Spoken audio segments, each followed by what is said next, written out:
تاتاریوں کی غارت گری اور بربریت کی داستانیں بغداد سے نکل کر اطراف میں پھیلتی گئیں۔ لوگوں نے تاتاریوں کے سیل کو عذاب الہی قرار دیا اور حضرت عبداللہ بن عباس رضی اللہ تعالیٰ کے قول کی تکمیل سے تعبیر کیا۔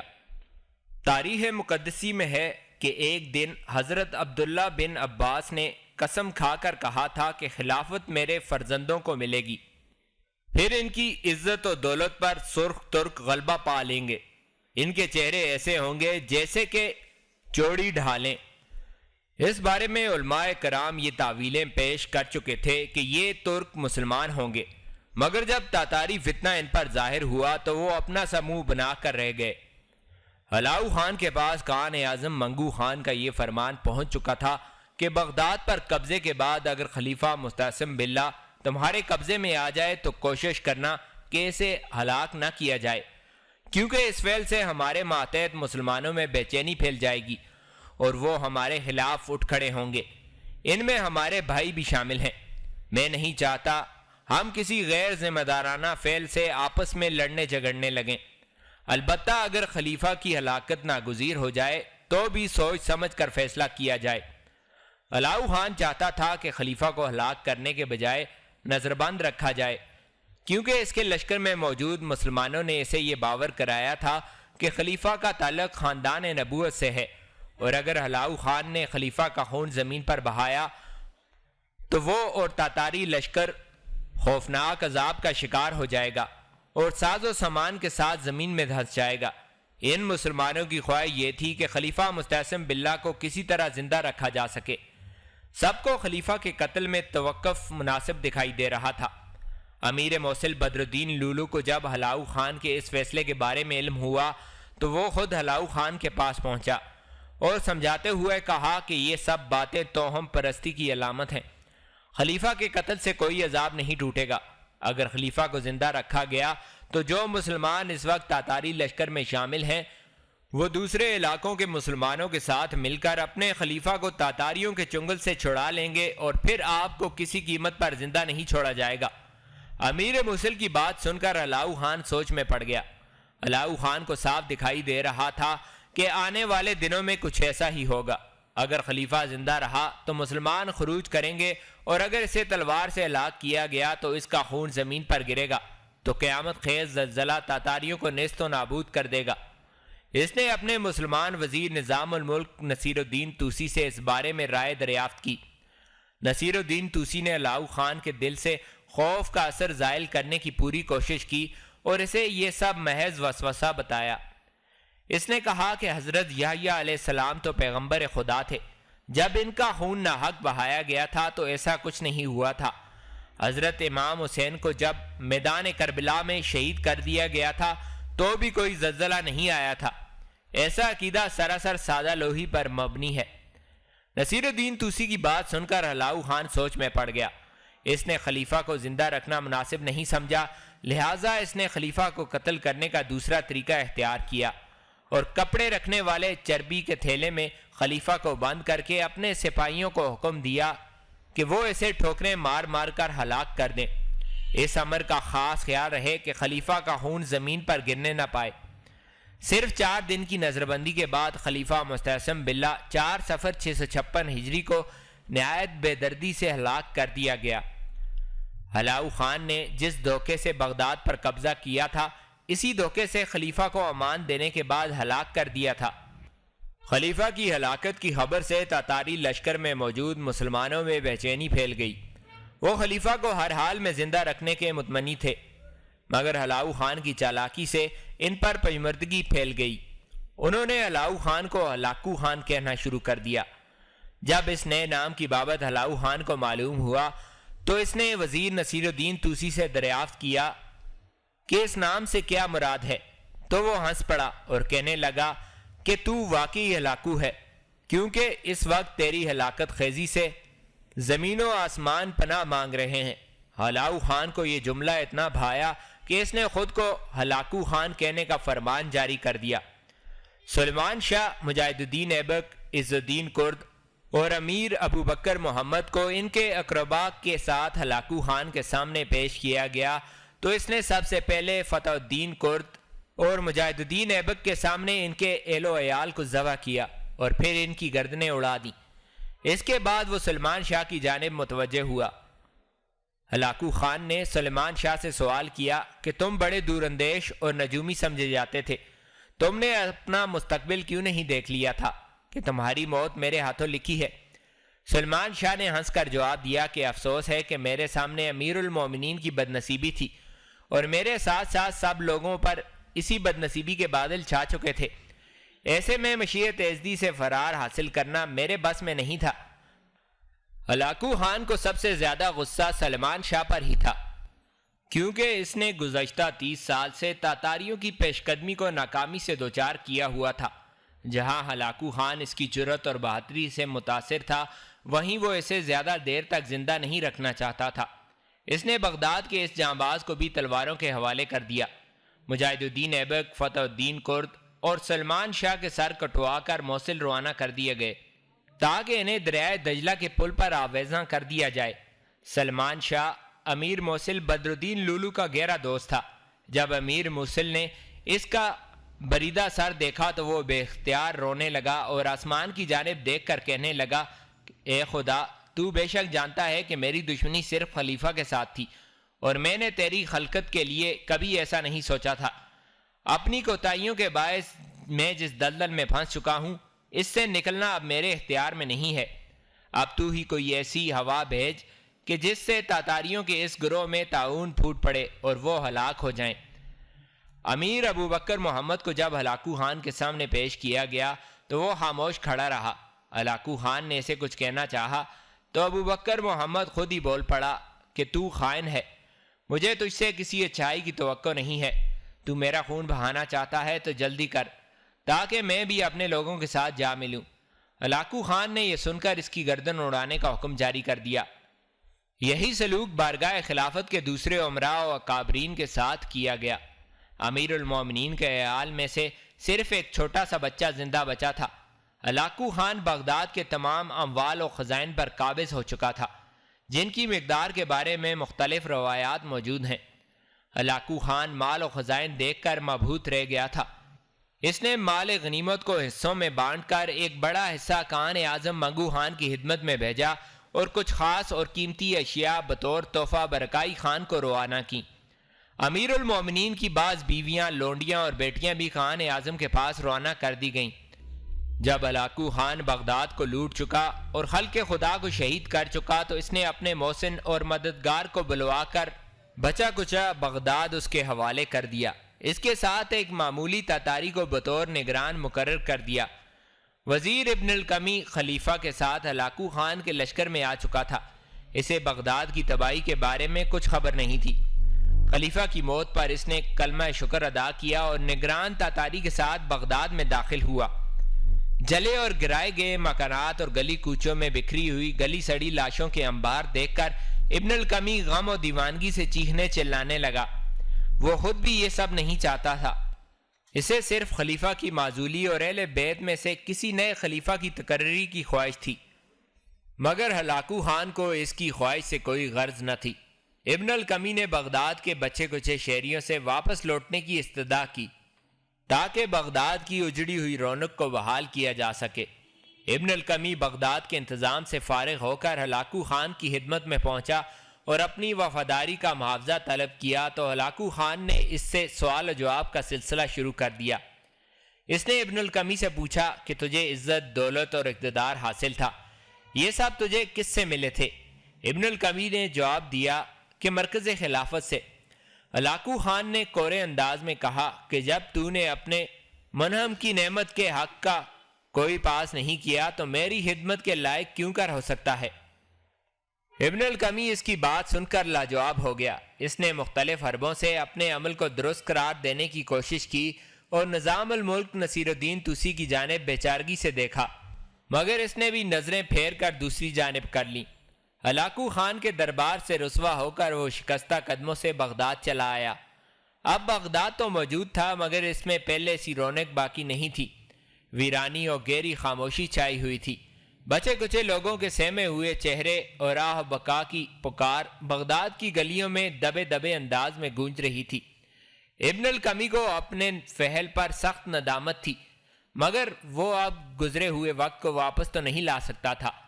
صرف ایک ہفتہ قبل کی بات تھی کہ وہ شان و شوکت اور تمکنت سے اپنے محل سے نکلتا تھا۔ اب کوئی اس کے استقبال کے لیے موجود نہیں تھا۔ خالی دیواریں اور لٹے پٹے محل اسے کاٹنے کو دوڑتے تھے۔ خلیفہ کے مقربین اور غلاموں کی ایک جماعت ہلاکو خان کی بربریت سے بچ کر دریائے فرات کی دلدلی وادی میں پناہ لیے ہوئے تھی۔ ان میں کچھ لوگ عام شہری بھی تھے۔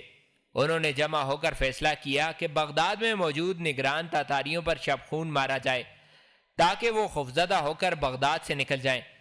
انہوں نے 2 ماہ کے عرصے میں لڑنے کے لیے ساز و سامان اکٹھا کیا اور تیاریاں کرتے رہے۔ جب ان کی تیاریوں کا حال قرب و جوار کے لوگوں کو معلوم ہوا تو انہوں نے بھی رضاکارانہ خدمات پیش کر دیں۔ ان لوگوں کی تعداد تقریباً 10,000 کے قریب پہنچ گئی تو انہوں نے خروج کیا اور بغداد میں داخل ہو گئے۔ انہوں نے بغداد میں موجود نگران تاتاریوں کو چن چن کر ہلاک کیا اور شاہی محل پر دھاوا بول کر ابن القمی کو گرفتار کر لیا۔ ابن القمی کا چہرہ دیکھ کر ان کے غصے کی انتہا نہیں رہی۔ اس کے چہرے پر صدیوں کے بیمار کے سے آثار دکھائی دے رہے تھے۔ مجاہدین نے اسے لاتوں اور گھوسوں پر رکھ لیا اور اتنا زد و کوب کیا کہ اس کی روح پرواز کر گئی۔ غدار ابن القمی اپنے بھیانک انجام تک پہنچ گیا تھا، مگر اس کی غداری سے جو نقصان ہو چکا تھا اس کی تلافی اب ممکن نہیں تھی۔ ابن القمی غدار اعظم تھا۔ مسلمان اپنے مرکز کی تباہی کے بعد پراگندہ ہو چکے تھے۔ مختلف ریاستوں کے سلاطین سر جوڑ کر مقابلہ کرنے کے بجائے ہلاکو خان کی خدمت میں وفود بھیج کر اپنی جان بچانے کی کوشش میں مصروف تھے۔ مجاہدین کے اس چھوٹے سے لشکر نے بغداد میں ایک بار پھر قتل عام کا سلسلہ شروع کر دیا۔ ابن القمی کے ساتھیوں، رافضیوں اور نصرانیوں کے گھروں پر حملے کیے گئے اور انہیں قتل کر کے ان کے گھروں کو آگ لگا دی گئی۔ بغداد کی بچی گچی سہمی ہوئی رعایا نئے عتاب کے سامنے بے بسی کی تصویر بنی رہی۔ مجاہدین اپنوں کو ہلاک کرنے کے بعد تیزی سے بغداد سے باہر نکل گئے۔ مجاہدین کا یہ عمل ہلاکو خان کو اس قدر ناگوار گزرا کہ اس نے بغداد پر تاتاریوں کو کھلا چھوڑ دیا تاکہ وہ اس شہر کا وجود صفحہ ہستی سے ہی مٹا دیں۔ ان بدمست تاتاریوں نے گھروں میں گھس کر بچوں اور عورتوں کو زبردستی باہر نکالا اور بیچ چوراہوں پر لا کر ذلیل کرتے ہوئے قتل کر دیا۔ بغداد کے باقی ماندہ گھروں کو گرایا جانے لگا۔ 40 دن تک یہ سلسلہ جاری رہا۔ پر رونق اور ہنستا کھیلتا بغداد کھنڈرات بن چکا تھا۔ ہلاکو خان نے بغداد سے بے فکر ہونے کے بعد سلطان الملک الکامل کی جانب توجہ کی۔ اس کے خروج کی خبر اس تک پہنچ چکی تھی۔ سلطان الملک الکامل اور سلطان الملک الناصر کی سرکوبی کے لیے اس نے اپنے لشکر کے 2 بڑے حصے روانہ کیے، جن میں سے ایک کی قیادت اس کے بڑے بیٹے بوکا خان کے ہاتھوں میں تھی۔ خلیفہ مستعصم باللہ کی ہلاکت کی جانگداز خبر جب برکائی خان کے پاس پہنچی تو وہ تڑپ اٹھا۔ اسے جس امر کا اندیشہ تھا وہی ہوا تھا۔ علاؤ خان نے نصرانیت کی خوشنودی کے لیے اسلامی مرکز پر حملہ کر کے مسلمانوں کی قوت تباہ کرنے کی کوشش کی تھی۔ خلیفہ کی ہلاکت اور بغداد کی تباہی کا حال جب اس کے سامنے بیان کیا گیا تو وہ بے تابی سے رونے لگا۔ وہ بار بار خود کو کوستا کہ اس کی حماقت اور سستی کے باعث خلیفہ اور بغداد پر قیامت ٹوٹی ہے۔ اگر وہ بروقت کوئی قدم اٹھا لیتا اور اپنے عمراء اور سرداروں کی باتوں میں نہ آتا تو اسے یہ دن دیکھنا نصیب نہ ہوتا۔ مسلمان منگول عمراء اور سردار بھی اس خبر پر گہرے غم سے دوچار تھے۔ وہ ابھی اس بارے میں آپس میں صلاح و مشورہ کر رہے تھے کہ ایسے حالات میں انہیں کیا حکمت عملی اپنانا چاہیے کہ تیسرے دن علاؤ خان کی جانب سے بھیجا گیا قافلہ سرائے پہنچ گیا۔ یہ علاؤ خان کی جانب سے بغداد کے مال غنیمت میں سے برکائی خان کا حصہ اور علاؤ خان کی جانب سے بھیجے گئے کچھ نادر تحفے لے کر آیا تھا۔ برکائی خان کو جب اس کی آمد کی اطلاع دی گئی تو وہ بے حد فرط تیز سے بے قابو ہو گیا۔ اس نے ان لوگوں کو شرف باریاوی بخشنے کے بجائے فوراً ان کے سر گردنوں سے جدا کر دینے کا حکم دے دیا۔ مسلمان منگول پہلے سے ہی گہرے صدمے سے دوچار تھے کہ علاؤ خان کی اس تمسخرانہ حرکت پر بھڑک اٹھے۔ انہوں نے تمام سپاہیوں اور سرداروں کے سر کاٹ کر علاؤ خان کی خدمت میں واپس بھجوا دیے۔ دربار خلافت کی قیمتی اشیاء جب برکائی خان کے سامنے لا کر رکھی گئیں تو وہ فرط غم سے روتا ہوا اپنے تخت سے اتر کر ان کے سامنے دوزانوں بیٹھ گیا۔ اس نے قسم کھائی کہ آج کے بعد ہلاؤ خان اس کا سب سے بڑا دشمن ہے اور اس کی ہر فتح کو ناکامی اور شکست میں بدل دیا جائے گا۔ یہ چنگیز خان کے خاندان میں پہلے فرد کی کھلی بغاوت کا اعلان تھا۔ خان اعظم منگو خان کی اطاعت کو ختم کرتے ہوئے برکائی خان نے اردوئے زری میں خود مختاری کا اعلان کر دیا۔ اس نے خان اعظم منگو خان کی جانب سے آنے والے وفد کو کھلے لفظوں میں یہ باور کروا دیا تھا کہ اس کی جنگ صرف ہلاؤ خان سے ہے۔ اگر خان اعظم نے اردوئے زری کی جانب کسی قسم کی کارروائی کا خیال کیا تو وہ ان کے ساتھ رشتوں اور سابقہ احترام کو بالائے طاق رکھ دے گا۔ ہلاؤ خان نے مرکز اسلام پر حملے کر کے برکائی خان کے جذبات کو شدید ٹھیس پہنچائی تھی۔ بغداد کی خوفناک تباہی نے نئی تاریخ رقم کر دی تھی۔ منگولوں کا گروہ اب دو بڑے حصوں میں بٹ کرے گیا تھا۔ ایک حصہ مسلمان تھا جو کہ برکائی خان کے زیر علم جمع ہوتا رہا، جبکہ دوسرا گروہ ہلاؤ خان کے ساتھ ہمدردی رکھتا تھا۔ اس گروہ میں منگو خان کے ساتھ ساتھ قبلائی خان بھی شامل تھا جو کہ بلاد چین پر حکمران تھا۔ برکائی خان نے حرمت خلافت کی پامالی کا بدلہ لینے کے لیے اپنی فوجوں کو عسکری تیاریوں کا حکم دے دیا۔ وہ اس مرتبہ اپنے حکم کو کسی قیمت پر بھی واپس نہیں لینا چاہتا تھا۔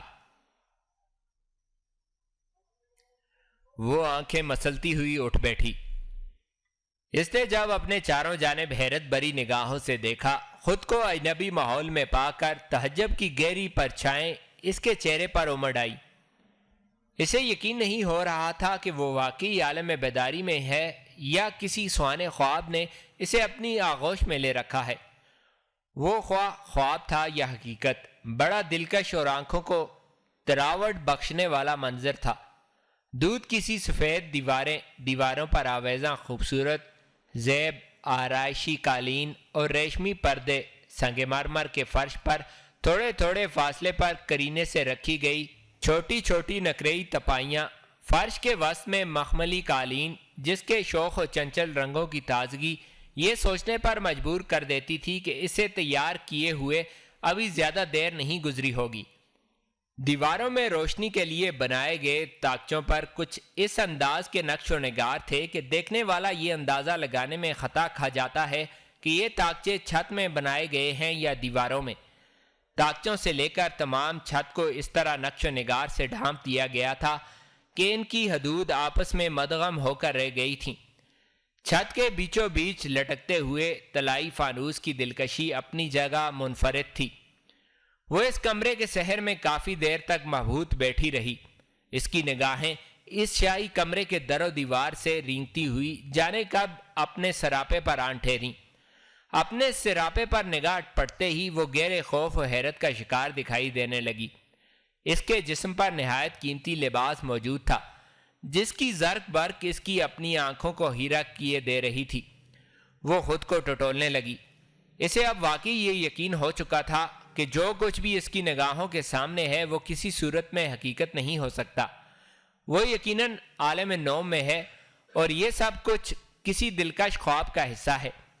اس نے غیر ارادی طور پر خود کو چٹکی بھری۔ ہلکی سی کرا اس کے منہ سے نکلی۔ وہ خوف زدہ ہونے کے بجائے مخمصے کا شکار ہو گئی، کیونکہ بھیانک اندھیرے غار سے یہاں تک کا سفر کیسے اور کب طے ہوا تھا اسے کچھ بھی یاد نہیں تھا۔ اس کا دل و دماغ گہری تشویش میں مبتلا تھا۔ وہ اپنے گزرے کل کے بارے میں سوچنے لگی۔ اس کے ذہن کے دریچے ایک ایک کر کے کھلنے لگے۔ اسے اچھی طرح یاد تھا کہ جب وہ رات کو سفر کی تھکان کے باعث گہری نیند کی آغوش میں اتر گئی تھی تو وہ ایک پتھریلا غار ہی تھا۔ پھر جانے رات کے کس پہر میں اس کی آنکھ کھل گئی تو اسے یہ احساس شدت سے ستانے لگا کہ وہ غار میں تنہا ہے۔ رات کو اس کے دونوں ساتھی اس کے ساتھ ہی غار میں موجود تھے۔ اس نے انہیں کئی بار پکارا مگر کوئی جواب نہیں ملا تو اس نے یہی قیاس کیا کہ وہ شاید اسے تنہا چھوڑ کر جا چکے ہیں۔ پھر اسے یہ خیال آیا کہ ممکن ہے کہ وہ دونوں غار کے باہر راز و نیاز کی دنیا میں محو ہوں۔ وہ اپنے خیال کو پرکھنے کے لیے اندھیرے میں غار کی ناہموار دیواریں ٹٹولتی ہوئی دہانے کی جانب بڑھی۔ وہ کافی دیر تک غار کی دیواروں سے الجھتی رہی مگر اسے دہانے کا راستہ نہیں ملا تھا۔ اسی شش و پنج میں اسے اچانک یہ محسوس ہوا کہ جیسے غار میں گھٹن سی بڑھ رہی ہو۔ اسے سانس لینے میں مشکل پیش آنے لگی۔ وہ اندھیرے میں آنکھیں پھاڑ پھاڑ کر کچھ دیکھنے کی کوشش کرتی رہی کہ شاید اسے کوئی ایسا سراغ مل جائے کہ حقیقت کھل جائے۔ پھر اچانک اسے آخری رسم کے بارے میں تھوڑا تھوڑا یاد آنے لگا۔ غار میں موجودگی، دہانے کی گمشدگی اور پھر بڑھتی ہوئی گھٹن نے اس کے خیال کو تقویت دی۔ وہ آخری رسم کے بارے میں سوچ کر خوفزدہ ہو گئی۔ اس نے کافی دیر تک اپنی سی کوشش جاری رکھی مگر وہ ہر بار ناکامی سے دوچار ہوئی۔ غار کا دہانہ بھی غائب تھا اور فضا میں گھٹن بڑھتی جا رہی تھی۔ اسے تھوڑی ہی دیر بعد سانس لینے میں خاصی دشواری پیش آنے لگی۔ اس کا پورا جسم پسینے سے شرابور تھا۔ بالآخر وہ ہمت ہار بیٹھی، پھر سانس گھٹنے کے باعث اس کی آنکھیں بند ہوتی چلی گئیں اور وہ گر گئی۔ اس کے بعد کیا ہوا تھا اسے کچھ یاد نہیں آ رہا تھا۔ وہ اب کہاں ہے اور غار سے یہاں کیسے پہنچ گئی؟ اگر کوئی اسے یہاں لایا ہے تو وہ کون ہو سکتا ہے؟ سوالوں کی بوچھاڑ اس کے ذہن میں ہیجان پیدا کرنے لگی۔ وہ زمین پر لگے ہوئے بستر سے باہر نکل آئی۔ نرم قالین پر ادھر ادھر ٹہلتی ہوئی یہ جائزہ لینے کی کوشش کر رہی تھی کہ شاید کوئی اور بھی وہاں موجود ہو، مگر یہ جان کر اسے شدید حیرت ہوئی کہ وہ اتنے بڑے کمرے میں تنہا تھی۔ پھر اس کی نظر دروازے پر جا پڑی، جو کہ پہلو کی جانب بڑے پراسرار انداز میں بنایا گیا تھا۔ اگر وہ اس جانب نہ پہنچ پاتی اور اچانک اس کی نگاہ دروازے پر نہ پڑتی تو وہ شاید یہی سمجھتی کہ اس کمرے میں کوئی دروازہ موجود نہیں۔ اس کے قدم خود بخود دروازے کی جانب بڑھ گئے۔ دروازے کے پاس پہنچ کر وہ ششدر رہ گئی۔ وہ لکڑی کا ایک دروازہ تھا جس کے دونوں پارٹ بالکل سپاٹ دکھائی دے رہے تھے۔ دروازہ کھولنے کے لیے کنڈا یا ہتھی تک موجود نہیں تھی۔ اس نے دروازے کو باہر کی جانب دھکیلنا چاہا مگر دروازہ ٹس سے مس نہیں ہوا۔ وہ شاید باہر سے بند تھا۔ اسے وہ کمرہ کوئی پنجرہ محسوس ہونے لگا۔ وہ پریشانی کے عالم میں ٹہلتی ہوئی واپس اپنی جگہ پہنچ گئی۔ وہ کافی دیر تک گم و گو میں مبتلا رہی۔ اسے یہ معلوم ہی نہیں ہو پایا کہ دروازہ کھول کر کوئی اندر آ چکا ہے۔ وہ سر جھکائے بیٹھی رہی۔ اس کا ذہن وسوسوں اور خدشوں کے بھنور میں پھنسا نجات کی راہیں تلاش کر رہا تھا۔ اندر آنے والے نے آہستگی سے کھنکار کر اسے اپنی جانب متوجہ کیا۔ وہ چونک کر اس اجنبی کی جانب دیکھنے لگی جو اس کے بالکل پاس کھڑا تھا۔ وہ عجیب سی نگاہوں سے اسے دیکھنے لگی، کیونکہ یہ چہرہ اس کے لیے اجنبی تو تھا ہی، مگر جانے کیوں اسے یہ شک ہو رہا تھا کہ اس نے اسے پہلے بھی کہیں دیکھا ہے، مگر کہاں؟ اس بارے میں وہ کوئی اندازہ نہیں کر پائی۔ اجنبی کے چہرے سے اس کی عمر 30 سال کے قریب دکھائی دیتی تھی۔ وہ اسے دیکھ کر دھیرے سے مسکراتا ہوا مخاطب ہوا، کیسی ہو گلوگوش؟ تمہیں یہاں کوئی تکلیف تو نہیں ہو رہی؟ گلوگوش اس کے منہ سے اپنا نام سن کر دنگ رہ گئی۔ اس نے کوئی جواب نہیں دیا، بس خاموش بیٹھی الجھی نگاہوں سے اسے تکتی رہی۔ وہ اپنے ذہن پر زور دینے میں مصروف تھی کہ شاید یہ چہرہ اس کی پہچان میں آ جائے۔ اجنبی اس کے چہرے پر پھیلی سراسیمگی کا مفہوم سمجھ چکا تھا۔ وہ ایک قدم پیچھے ہٹ گیا۔ اس کے چہرے پر پھیلی مسکراہٹ مزید گہری ہو گئی۔ دوسری صبح متی الدین نے فوناجو خان کو ہدایت کی کہ اب اس علاقے میں مزید قیام کرنا مناسب نہیں ہے، ہمیں فوری طور پر سرائے کی جانب بڑھنا چاہیے۔ فوناجو خان نے بھی اس کی رائے کی تائید کی۔ دونوں نے مل کر اپنا سامان سمیٹ کر گھوڑوں پر لادا اور سرائے کا رخ کیا۔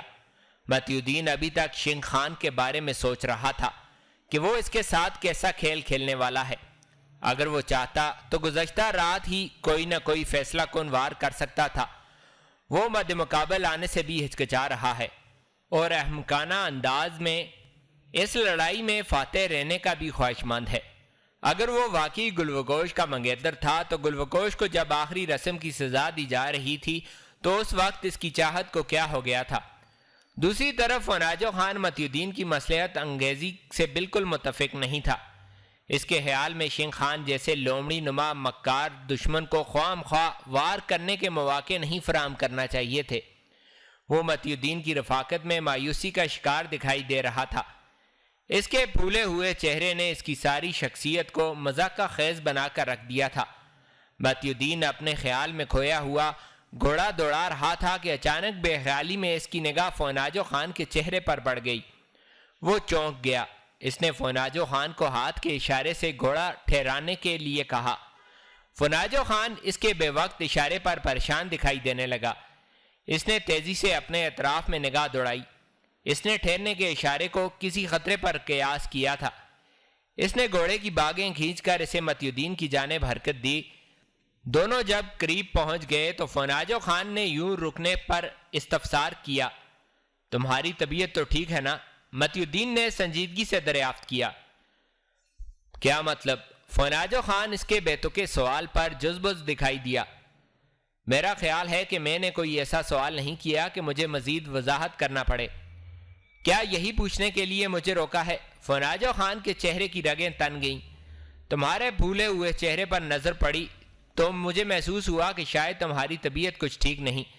متی الدین نے دھیمے انداز میں مسکراتے ہوئے کہا۔ متی الدین، فناجو خان تیز لہجے میں بولا، اس وقت کسی قسم کا بیہودہ مذاق کرنے سے گریز کرنا، یہ نہ ہو کہ میں تمہیں یہیں کہیں دفن کر دوں۔ فناجو خان کے تیور خاصے تیکھے دکھائی دیتے تھے۔ متی الدین کو بخوبی اندازہ ہو گیا کہ فناجو خان کو اس وقت چھیڑنا مناسب نہیں ہے، ورنہ وہ کسی بھی لمحے ہتھے سے اکھڑ سکتا ہے۔ شاید تمہیں اب میرا ساتھ گوارا نہیں ہے، متی الدین نے سنجیدہ ہو کر کہا۔ یہ بات نہیں ہے، مجھے تمہاری رفاقت سے کوئی شکوہ نہیں، مگر جو کچھ تم کر رہے ہو اس سے سخت اختلاف ہے۔ میں تمہیں اتنا بزدل نہیں سمجھتا تھا۔ فناجو خان ہونٹ کاٹتا ہوا بولا، میں جانتا ہوں کہ تمہیں شنگ خان پر بے حد غصہ ہے، مگر اسے قتل کرنے پر ہمیں کچھ بھی حاصل نہیں ہوتا۔ تم یہ سمجھنے کی کوشش کرو کہ اس کی بدولت ہی ہمیں گلوکوش کے بارے میں اصلیت معلوم ہوئی ہے۔ میں بیکار میں اپنا وقت گوانے کا خواہشمند نہیں ہوں۔ شنگ خان کو ہم کسی بھی وقت سبق سکھا دیں گے۔ متی الدین نے کہا، تم نرے احمق ہو، تم ابھی تک یہ نہیں سمجھ سکے کہ شنگ خان ہمیں اپنی مطلب براری کے لیے استعمال کرنا چاہتا ہے۔ فناجو خان اس کی بات سے اختلاف کرتے ہوئے بولا، کیا مطلب؟ تم کیا کہنا چاہتے ہو؟ متی الدین اس کے منہ سے غیر متوقع بات سن کر چونک پڑا۔ شنگ خان نے تمہیں جان بوجھ کر زندہ رہنے کا موقع دیا ہے۔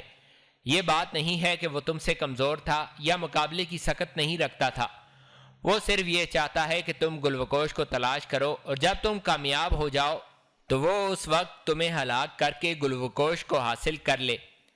وہ یہ کیسے سوچ سکتا ہے کہ میں واقعی گلوکوش کو تلاش کر لوں گا، حالانکہ مجھے تو یہ بھی معلوم نہیں ہے کہ وہ اس وقت کہاں ہے۔ متی الدین کے چہرے پر حیرت کی شکنیں گہری ہو گئیں۔ شنگ خان کو یہ معلوم ہو چکا ہے کہ تم ہی گلوکوش کے محبوب ہو، جس کے لیے گلوکوش نے سب کچھ ٹھکرا دیا تھا۔ میں سمجھ رہا ہوں کہ گلوکوش کو آخری رسم کی سزا کیوں دی گئی تھی۔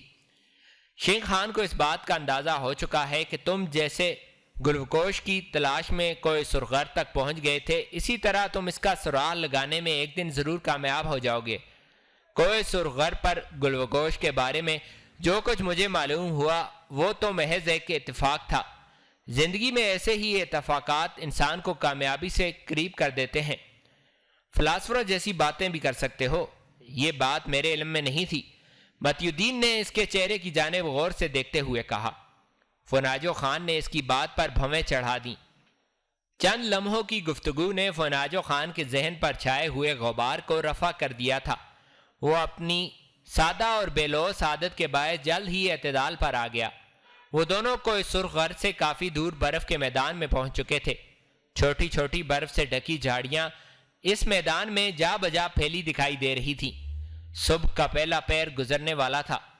اسی لمحے ہوا میں تیزی پیدا ہونے لگی۔ پھر بادلوں کی چھوٹی چھوٹی ٹکڑیاں سورج کے قریب ہونے لگیں۔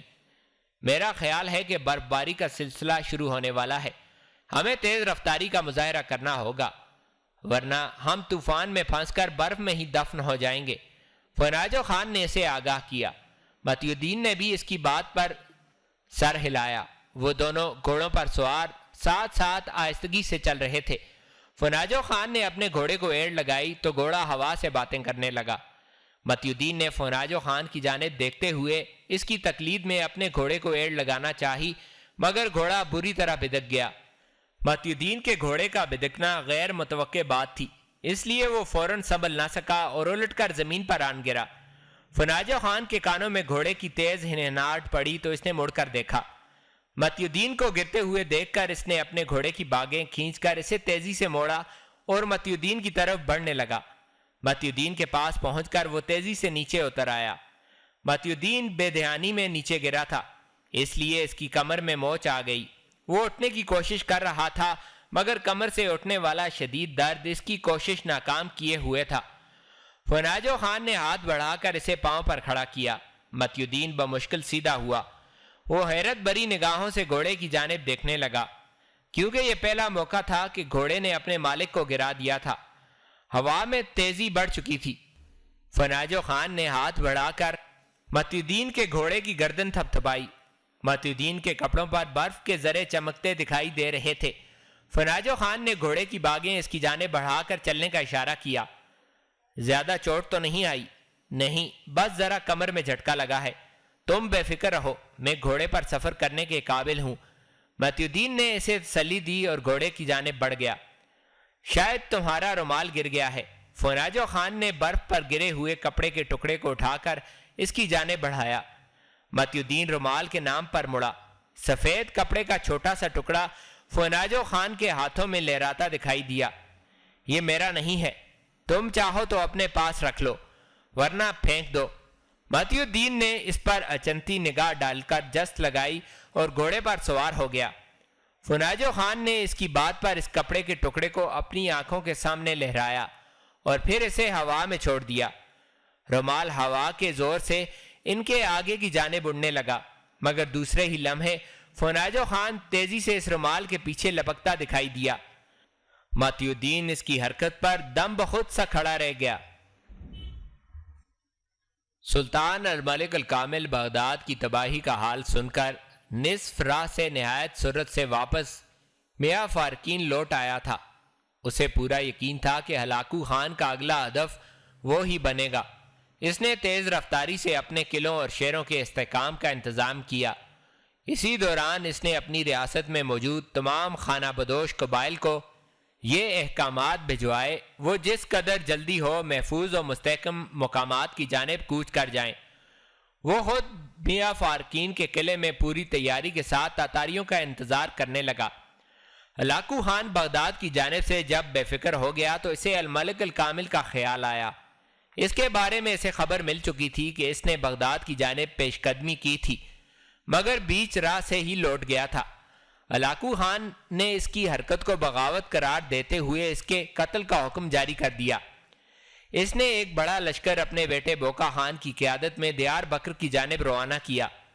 ایک دوسرا بڑا لشکر دمشق کی جانب سلطان الملک الناصر کی سرکوبی کے لیے روانہ کیا گیا۔ بوکا خان نے میاں فارکین کے قلعے پر پہنچ کر محاصرہ کر لیا۔ سلطان الملک الکامل نے وقفے وقفے سے اپنی جنگی حکمت عملی کے مطابق اس پر تابڑتوڑ حملوں سے اسے بے حد نقصان پہنچایا۔ بوکا خان 3 ماہ تک وہیں پڑا رہا۔ تاتاری لشکر میں بڑی بڑی منجنیقیں موجود تھیں جن سے وہ پتھر اور آگ کے دیکھتے گولے قلعے میں پھینکتے تھے۔ سلطان الملک الکامل کے لشکر میں مجاہدین ان پتھروں اور آگ کے گولوں کو نہایت سرعت انگیزی سے اندر نصب کی گئی منجنیقوں کی مدد سے واپس پھینک دیتے۔ یہ عمل تاتاری لشکر کے لیے بڑا حیرت انگیز تھا۔ وہ یہی سمجھتے تھے کہ اندر کوئی ایسی قوت موجود ہے جو ان کے پتھر اور گولوں کو اندر داخل ہی نہیں ہونے دیتی بلکہ واپس لوٹا دیتی ہے۔ مجاہدین کا طریقہ جنگ بے حد مناسب اور عمدہ حکمت عملی پر مبنی تھا۔ یہی وجہ تھی کہ بوکا خان پوری کوشش کے باوجود میاں فارکین شہر کے قریب بھی نہیں بھٹک پایا۔ مجاہدین سفید لباسوں میں ملبوس اچانک قلعے سے نمودار ہوتے اور تاتاریوں کی بڑی تعداد کو تحقیق کرتے ہوئے واپس لوٹ جاتے۔ ان کے باہر نکلنے کا کوئی وقت مقرر نہیں تھا۔ بوکا خان اس طرز عمل پر کافی پریشان ہونے لگا۔ 3 ماہ کی مسلسل کشمکش کے باوجود میاں فارکین تسخیر نہ ہو سکا، جس پر ہلاکو خان نے جارحانہ انداز میں اپنے بیٹے بوکا خان اور قابل سالاروں کو ڈانٹا۔ میں نے تو مسلمانوں کا مرکز اور سب سے مستحکم شہر بغداد صرف 1 ہفتے کی قلیل مدت میں حاصل کر لیا تھا۔ تم کیسے نااہل سالار ہو کہ 3 ماہ گزر گئے ہیں اور تم سے ایک چھوٹا سا قلعہ فتح نہیں ہو پایا۔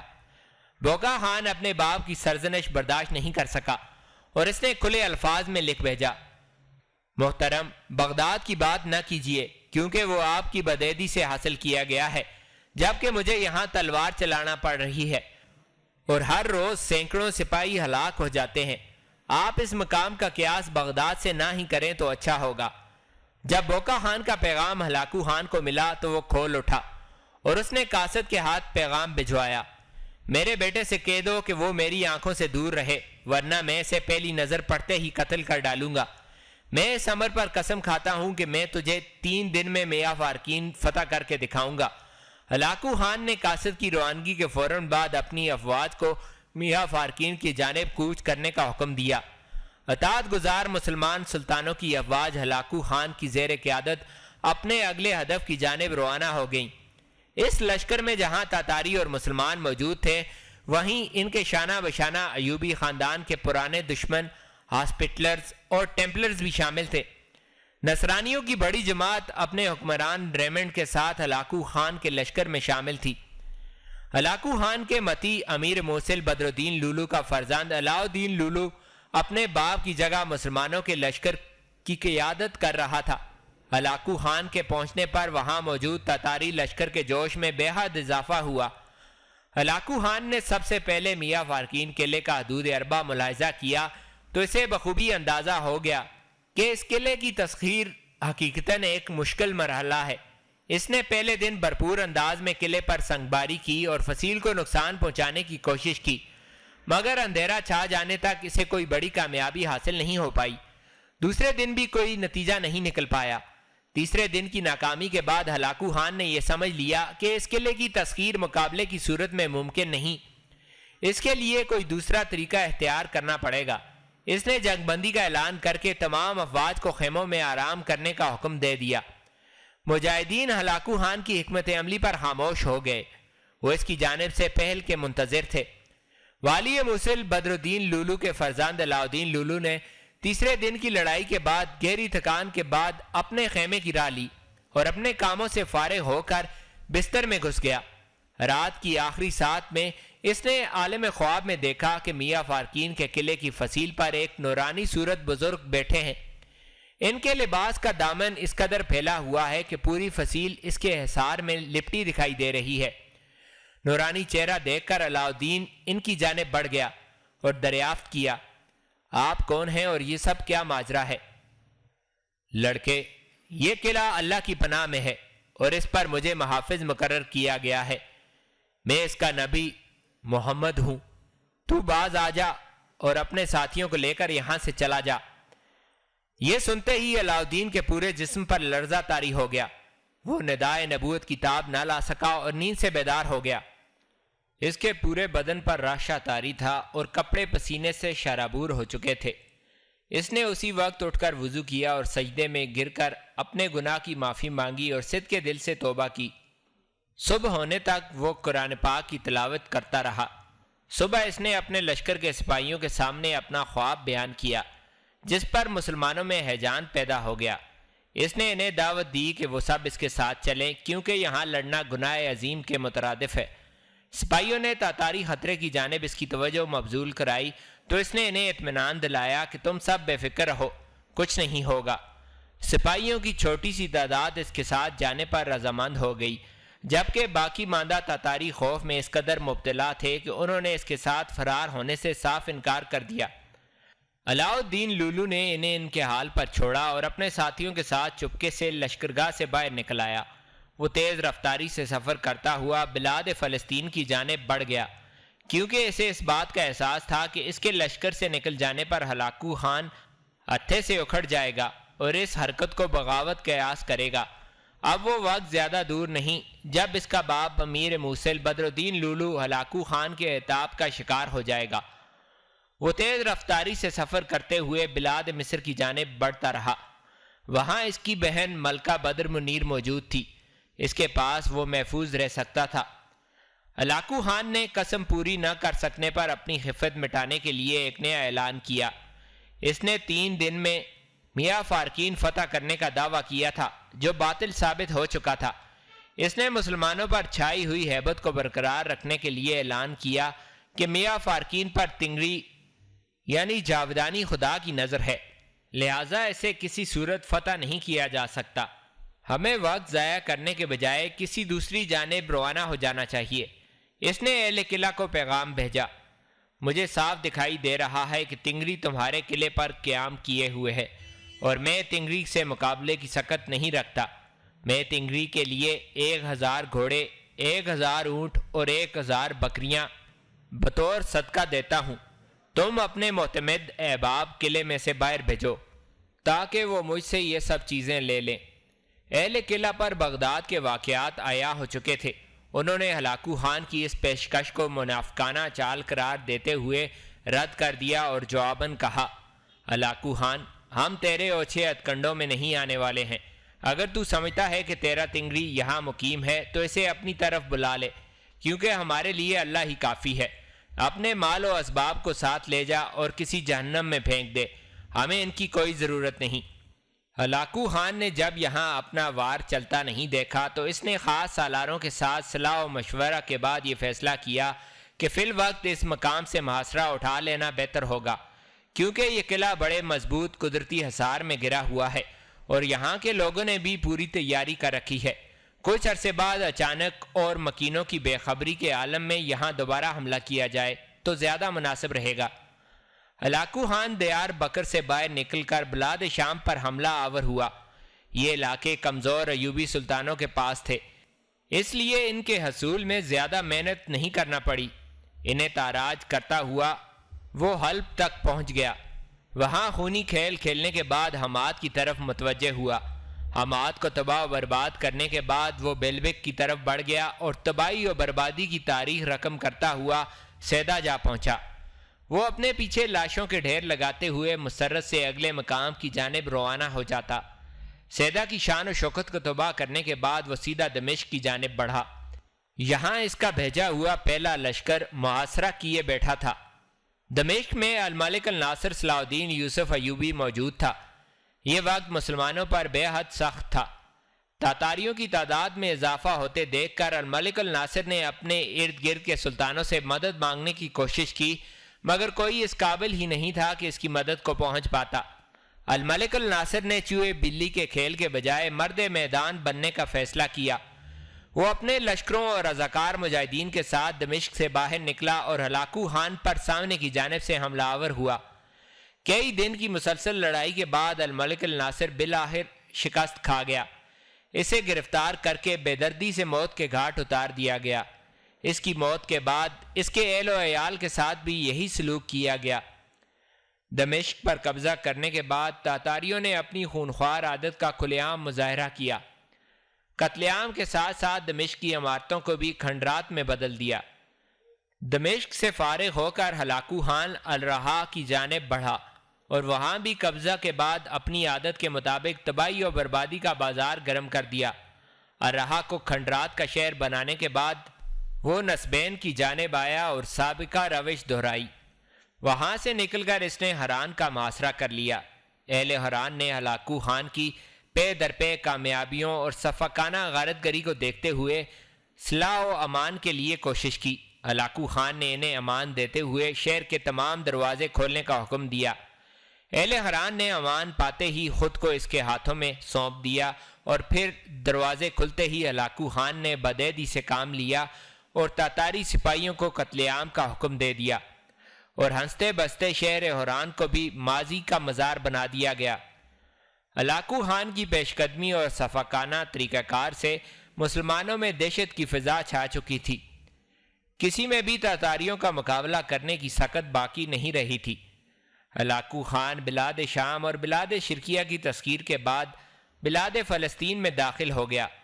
وہ زمین کے آخری سرے تک اپنی ہیبت کی دھاک بٹھانا چاہتا تھا۔ ارض فلسطین میں نصارہ اس کے حلیف بن گئے اور مسلمانوں کو چن چن کر ہلاک کیا گیا۔ ہلاکو خان نے بغداد کی تسخیر کے صرف 2 سال بعد تمام بلاد شام اور بلاد شرقیہ کو رونڈ ڈالا تھا۔ وہ بے لگام گھوڑے کی مانند جدھر چاہتا منہ اٹھا کر چل پڑتا تھا۔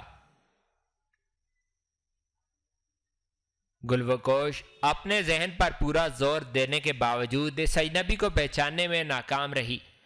اجنبی کے چہرے پر مسکراہٹ بدستور موجود تھی۔ اس کا رویہ کچھ ایسا دکھائی نہیں دے رہا تھا کہ گلوکوش کو اس سے خوف محسوس ہوتا۔ کمرے میں چھایا ہوا جمود بالآخر ٹوٹا۔ تم یقیناً مجھے نہیں جانتی، کیونکہ تمہاری میرے ساتھ کبھی ملاقات نہیں ہوئی، البتہ میں تمہیں بخوبی جانتا ہوں کہ تمہارا نام گلوکوش ہے۔ تم منگول سردار کونائی خان کی بیٹی ہو۔ تمہیں تمہارے باپ کے جرم میں زندان خانے میں بند کر دیا گیا تھا، اور جب تمہاری رہائی قریب تھی تو تمہیں پراسرار طور پر غائب کر لیا گیا اور قبیلہ سرغر میں پہنچا دیا گیا۔ تمہارے سوتیلے نانا منگ کانا نے تمہیں کوہ سرغر کے دامن میں آخری رسم کی سزا دی۔ وہ بولتے ہوئے یکدم خاموش ہو گیا۔ گلوکوش اس کی آگاہی پر تصویر حیرت بنی بیٹھی رہی۔ مگر تم کون ہو؟ گلوکوش بمشکل بولی۔ اسے اپنے حلق میں کانٹے چبھتے محسوس ہوئے۔ اجنبی اس کے لہجے سے بھانپ گیا۔ اس نے تیزی سے ایک کونے میں پڑی طلائی سرائی اٹھائی اور کوزے میں پانی اونڈھیل کر اس کی جانب بڑھا دیا۔ گلوکوش نے جھجکتے انداز میں اس کے ہاتھ سے پانی کا کوزہ لیا اور کچھ توقف کے بعد اسے اپنے لبوں سے لگا لیا۔ اجنبی ایک بار پھر دھیمے سے مسکرا دیا۔ تم نے میرے سوال کا جواب نہیں دیا۔ میرا نام شیخ کبیر الدین ہے۔ میرے لیے یہ نام نیا ہے۔ تم وضاحت کرنا پسند کرو گے کہ تم مجھے کیسے جانتے ہو اور اس غار سے یہاں کیوں لائے ہو؟ گلوکوش شاید اب خود کسی بھی نئی صورتحال سے نمٹنے کے لیے پوری طرح تیار ہو چکی تھی۔ میں اس کی ضرورت نہیں سمجھتا کہ تمہیں یہ بتایا جائے کہ میں تمہیں کیسے جانتا ہوں، لیکن پھر بھی میں تمہیں اندھیرے میں رکھنا نہیں چاہوں گا۔ میں نے تمہیں پہلی بار ازکائی قبیلے میں دیکھا تھا۔ میں وہاں اپنے خاص کام سے گیا ہوا تھا۔ شاید میں تمہیں اتنی اہمیت نہ دیتا، مگر سردار مانجی خان کے جسم میں خنجر اتارنے کا تمہارا وہ انداز مجھے بے حد بھایا تھا۔ میں نے اسی وقت یہ ٹھان لیا تھا کہ تم ہی وہی عورت ہو جس میں میری شریک حیات بننے کی اہلیت موجود ہے۔ اس دن کے بعد کے واقعات مجھے ایسے معلوم ہوئے کہ میں سائے کی مانے تمہارے پیچھے پیچھے رہا۔ میں چاہتا تو اس دن تمہاری گرفتاری ہی عمل میں نہ آنے دیتا، مگر میں تمہارے بارے میں مزید معلوم کرنا چاہتا تھا۔ دوسرا، مجھے تمہاری اچانک گرفتاری پر خود بھی حیرت تھی۔ بعد میں حالات سے آشنائی کے بعد میں نے یہ تہیہ کر لیا کہ تمہیں ہر حال میں قبیلہ سرغر سے نکال لوں گا۔ گلوکوش اس کی باتیں سن کر سناٹے میں آ گئی۔ اس کے وہم و گمان میں بھی نہیں تھا کہ وہ اجنبی یوں اپنی خواہش کا برملا اظہار کر دے گا۔ شیخ کبیر الدین کے چہرے سے ظاہر ہوتا تھا کہ اسے گلوکوش کے رد عمل کی پرواہ نہیں تھی۔ تم نے یہ کیسے سوچ لیا کہ میں تمہاری خواہشات کے مطابق زندگی بسر کرنے پر آمادہ ہو جاؤں گی؟ گلوکوش پھنکارتی ہوئی بولی۔ گلوکوش، مجھے اس قسم کی فضولیات میں پڑنے کی عادت نہیں ہے۔ مجھے جو چیز پسند آ جاتی ہے میں اسے ہر قیمت پر حاصل کر لیتا ہوں۔ میں نے تمہیں دیکھا اور پسند کر لیا، اب تمہیں پا بھی لیا ہے۔ تم قبیلہ سرغر کے خیال کے مطابق مر چکی ہو۔ اسے پانا نہیں کہتے، سیدھے لفظوں میں کہو تم نے مجھے اغوا کر کے قید میں رکھا ہوا ہے۔ گلوکوش لفظ چبا کر بولی، یوں ہی صحیح۔ شیخ کبیر نے کندھے اچکائے۔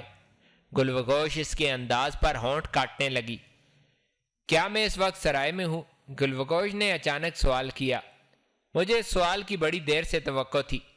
تمہیں یہ جان کر شاید دکھ ہو کہ تم اس وقت سرائے سے ہی نہیں، منگولوں کی سرزمین سے بھی ہزاروں کوس دور پہنچ چکی ہو۔ یہ دشوار گزار پہاڑی سلسلے میں بنایا گیا قدیم قلعہ ہے جہاں تم اس وقت موجود ہو۔ گلوکوش اس کی بات پر چونک پڑی۔ جانے کیوں اسے شیخ کبیر الدین کی بات پر یقین نہیں آیا تھا۔ اس کے چہرے پر پھیلی تشویش دیکھ کر شیخ کبیر الدین نے خود سلسلہ کلام جوڑا۔ تم بے فکر رہو، میں جلد ہی تمہیں باہر کی دنیا کی سیر بھی کراؤں گا، پھر تمہیں میری بات پر یقین آ جائے گا کہ تم اس وقت کہاں موجود ہو۔ میں واپس سرائے جانا چاہتی ہوں۔ گلوکوش ہمت کر کے بولی۔ میرے خیال میں تم اتنی بھی نادان نہیں ہو کہ میں تمہاری بات مان لوں گا۔ تم میرے ساتھ کچھ ایسا ویسا نہیں کر سکتے۔ گلوکوش کے لرزتے چہرے پر گہرے خدشات بکھر گئے۔ یہ تو میری مرضی پر منحصر ہے کہ میں کیا کر سکتا ہوں اور کیا نہیں، شیخ کبیر الدین زہریلے لہجے میں بولا۔ گلوکوش کو یوں لگا جیسے وہ اس کے سامنے بالکل بے بس ہو چکی ہو۔ اس کی ساری قوت و توانائی اس کے جسم سے زائل ہو گئی تھی۔ شیخ کبیر الدین اس کے متغیر چہرے پر تنزیہ نگاہ ڈالتا ہوا مڑا اور دھیرے سے دروازے کی جانب بڑھنے لگا۔ گلوکوش یوں ساکت و جامد بیٹھی تھی جیسے اسے سانپ سونگھ گیا ہو۔ شیخ کبیر الدین دروازے کے پاس پہنچ کر رکا اور مڑتے ہوئے بولا، اس کمرے میں داخلے اور باہر جانے کا راستہ صرف یہ ایک ہی ہے، اور کوئی دوسرا چور دروازہ موجود نہیں جس کے ذریعے تم فرار ہو سکو۔ تم خود کو میری فرمائش کے لیے ذہنی طور پر تیار کر لو۔ میں تمہیں صرف 1 ماہ کی مہلت دوں گا۔ اگر مقررہ مدت گزر جانے کے بعد بھی تم اپنے فیصلے پر نظرثانی کرنے میں ناکام رہی تو مجھے اپنی بات منوانے کے دوسرے تمام طریقے بخوبی معلوم ہیں۔ شیخ کبیر الدین نے اسے سخت لہجے میں متنبہ کیا اور اگلے لمحے کسی جواب کا انتظار کیے بغیر دروازے سے باہر نکل گیا۔ دروازہ بند ہونے کی آواز سنائی دی۔ گلوگوش خاموشی سے دروازے کی جانب گور رہی تھی۔ اسے شیخ کبیر الدین کی گیدڑ ببکی کی قطعاً کوئی پرواہ نہیں تھی، بلکہ اسے تو یہ پریشانی لاحق تھی کہ اگر شیخ کبیر الدین کے کہنے کے مطابق وہ واقعی منگولوں کی سرزمین سے اتنی دور پہنچ چکی ہے تو اس کی واپسی کیسے ممکن ہوگی۔